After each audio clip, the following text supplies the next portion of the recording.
अचम्मको कुरा त के हो भने यो अस्पतालका कुनै पनि सदस्यले यहाँ ल्याइएका बिरामीमाथि कुनै पनि प्रकारका परीक्षण गर्न सक्थ्यो। बिरामीको ज्यान नै गए पनि उसलाई केही फरक पर्दैनथ्यो। यो अस्पतालमा ल्याइएकी पहिलो बिरामी 12 वर्षकी बालिका थिइन्। उनलाई एपिलेप्सी नामक रोग लागेको थियो, तर डाक्टरले उनको उपचार गर्नुको सट्टा उनीमाथि अनेकौं खालका परीक्षण गर्न थाले। बाहिरबाट हेर्दा अस्पताल निकै सुन्दर देखिन्थ्यो। अस्पतालको आफ्नै बगैँचा थियो, चिडियाखाना थियो, कुनै स्टार होटल भन्दा कम देखिँदैनथ्यो।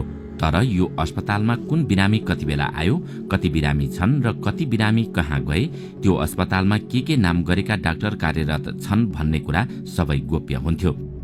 दर्शकवृन्द, आउनुहोस् आजको यस श्रृङ्खलामा हामी विश्वका केही यस्ता बेवारिसे अस्पतालका बारेमा चर्चा गर्नेछौँ जहाँ पुग्दा आज पनि मानिसहरू डराउने गर्दछन्। ट्रान्स एलेगानी लुनाइटिक एसाइलम पूर्वी भर्जिनियामा रहेको यो अस्पताल सन् 1863 मा निर्माण भएको थियो। यो अस्पतालमा एक पटकमा 250 बिरामी राखेर उपचार गर्न सकिन्थ्यो। तर बिरामीको चाप यति धेरै भयो कि कुनै एक समय एकैपटक 2500 बिरामी राखेर समेत उपचार गर्नुपर्ने अवस्था आएको थियो। सुरुवाती दिनदेखि नै यो अस्पतालले अनेकौं समस्या झेल्नु परेको थियो। यसमा काला रङका बिरामीका लागि अलगै कक्ष बनाइएको थियो भने गोराका लागि फरक कक्ष थियो। सन् 1881 सम्म आइपुग्दा यो अस्पतालको अवस्था अझै खराब हुँदै गयो। एकजना बिरामीका लागि बनाइएको कोठामा 5-6 जना बिरामी राख्नु परेको थियो। आफ्नो स्वामित्वमा रहेको पोल्ट्री र डेरी फर्मले पनि अस्पतालको आवश्यकता पूरा गर्न सकिरहेका थिएनन्। बिरामीले आवश्यक खाना खान पाइरहेका थिएनन्। उनीहरूको दिमागी अवस्था सुध्रिनुको सट्टा बिग्रिँदै जान थालेको थियो। त्यसपछि यो अस्पतालका केही कोठालाई जेल बनाउन थालियो, अर्थात् जुन बिरामीले धेरै दुःख दिन्छ उसलाई यी कोठामा ल्याएर थुन्न थालियो। त्यति बेला एकजना रिपोर्टर अस्पतालको रिपोर्टिङ गर्न जाँदा लास राख्ने फ्रिजरमा मानिसहरू आरामले सुतिरहेका थिए भने लास भुइँमा छरपष्ट थिए। अब तपाईँ आफै यो अस्पतालको अवस्था कस्तो थियो भन्ने अनुमान लगाउन सक्नुहुन्छ। जब यो अस्पतालको अवस्था सरकारको नियन्त्रणभन्दा बाहिर गयो तब यसलाई बन्द गरियो। यो अस्पताल बन्द गर्दा त्यहाँ मरेका मानिसलाई गाड्नका लागि त्यसको नजिकै एउटा छुट्टै चिहान बनाउनु परेको थियो। त्यो चिहान 666 एकडमा फैलिएको थियो। जब त्यो चिहान लासहरूले भरियो तब यो अस्पताल बेवारिसे अवस्थामा छोडियो। आज पनि मानिसहरू यो अस्पतालभित्र जाँदा डराई जाने गर्दछन्। आजसम्म पनि यो अस्पतालको अवस्था बेवारिसे नै छ र दोहोर्याएर यसलाई खोल्ने प्रयास गरिएको छैन। बन्द गर्ने बेलामा अस्पतालभित्र जुन वस्तु जस्तो अवस्थामा थियो अहिले पनि त्यस्तै छ। यसभित्र गएका मानिसहरूका अनुसार अहिले पनि त्यहाँ मानिस रोएको, चिच्याएको आवाज सुनिन्छ। बिरामी राख्न बनाइएका जेल अहिले पनि खाली नै छन्। ओल्ड चङ्गी अस्पताल सिङ्गापुरमा रहेको यो बेवारिसे अस्पतालभित्र तपाईँ 2-3 मिनेट पनि बिताउन सक्नुहुन्न। त्यसभित्र जाने बित्तिकै अनौठो आवाज सुन्न थाल्नुहुनेछ। यो अस्पताल सन् 1935 मा निर्माण गरिएको थियो। वास्तवमा यो अस्पताल ब्रिटिश RAF का लागि निर्माण गरिएको थियो, तर त्यसको 7 वर्षपछि उनीहरू सिङ्गापुर छोडेर गए। त्यसपछि जापानीहरूले यो अस्पताललाई ब्रिटिश सेनालाई नै कैद गर्नको लागि जेलको रूपमा प्रयोग गर्न थाले। पछि गएर जो पनि जापान विरोधी भेटिन्थ्यो त्यसलाई यो अस्पतालमा ल्याएर बन्दी बनाउने गरिन्थ्यो। यो अस्पतालभित्र जापानी प्रहरीको गोप्य शिविर बनाइएको छ। जापानी प्रहरी त्यति बेलाका सबैभन्दा बदनाम प्रहरी मानिन्थे। यहाँ ल्याइएका जापान विरोधी व्यक्तिहरूलाई त्यति बेलासम्म अनेकौं प्रकारका क्रूर यातना दिने गरिन्थ्यो जति बेलासम्म उसको ज्यान जाँदैनथ्यो। यसरी मारिएका मानिसका लास एकमाथि अर्को खप्टेर चाङ लगाउँदै सार्वजनिक गर्ने गरिन्थ्यो। यो अस्पताललाई रिसोर्ट बनाउने योजना स्वरूप सन् 2006 मा कुनै एक व्यक्तिले किने। उनले अस्पताल त किने, तर आजसम्म पनि उनले यहाँको एउटा इँटा समेत चलाउने हिम्मत गर्न सकेका छैनन्। केही मानिसको भनाइ अनुसार यो अस्पताल किनेपछि उनी पनि कंगाल हुँदै गए। केही मानिसहरूको भनाइमा जब अस्पताल किनेर उनीहरू यसभित्र गए तब उनीहरूले यस्ता आवाज सुने। त्यसपछि उनीहरू फर्केर आएनन्।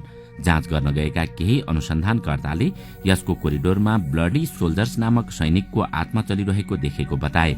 यसका साथै यो अस्पतालको बेचमा रहेको एउटा क्याबिनमा निकै डरलाग्दो चित्र बनाइएको छ। त्यो चित्र किन र कसले बनाएको हो खुल्न सकेको छैन। यसको चारैतिर विभिन्न अङ्क लेखिएका छन्। त्यसको अर्थ के हो त्यो पनि थाहा हुन सकेको छैन। यो अस्पतालभित्र एउटा फिल्मको छायाङ्कन गरिएको थियो। फिल्म सुटिङ गर्न गएका कास्ट र क्रूले बताए अनुसार यो अस्पतालभित्र एउटी महिलाको आत्मा खुलेआम घुमिरहेको थियो। ती महिलाले कालो रङको कपडा लगाएकी थिइन् र उनी हावामा उडिरहेकी थिइन्। दि एथेन्स लुनेटिक एसाइलम नाम एथेन्स भए पनि यो अस्पताल ओहायोमा रहेको छ। सन् 1874मा यो अस्पतालको ढोका पहिलो पटक खोलिएको थियो। यो अस्पतालमा ल्याइएका बिरामीमाथि देशभरिका डाक्टर अनेकौं परीक्षण गर्ने गर्दथे। अचम्मको कुरा त के हो भने यो अस्पतालका कुनै पनि सदस्यले त्यहाँ ल्याइएका बिरामीमाथि कुनै पनि प्रकारका परीक्षण गर्न सक्थ्यो। बिरामीको ज्यान नै गए पनि उसलाई केही फरक पर्दैनथ्यो।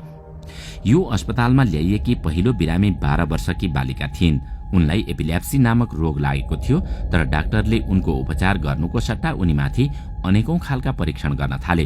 बाहिरबाट हेर्दा अस्पताल निकै सुन्दर देखिन्थ्यो।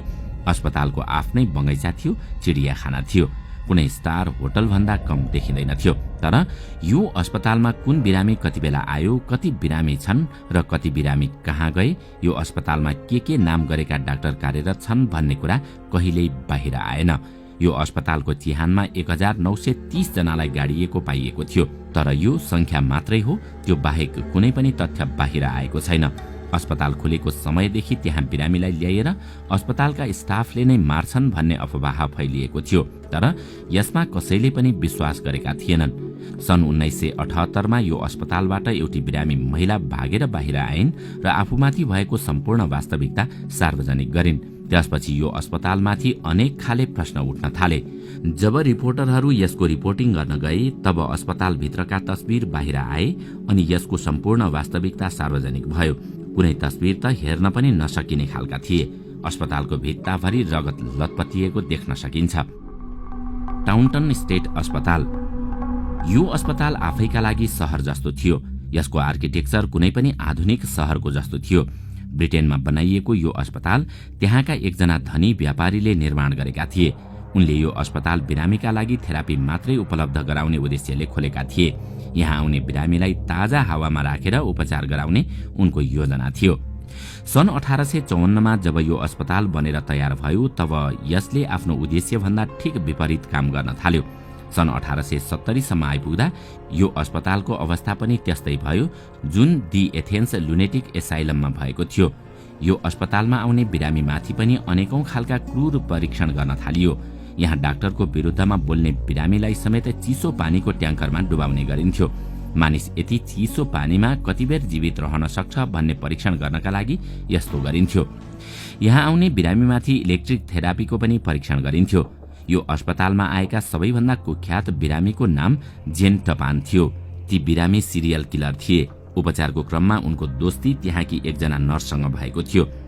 उनले बाहिर आएर बताए अनुसार 3 वर्षको अन्तरालमा ती नर्सले 31 जना बिरामीको ज्यान लिएकी थिइन्।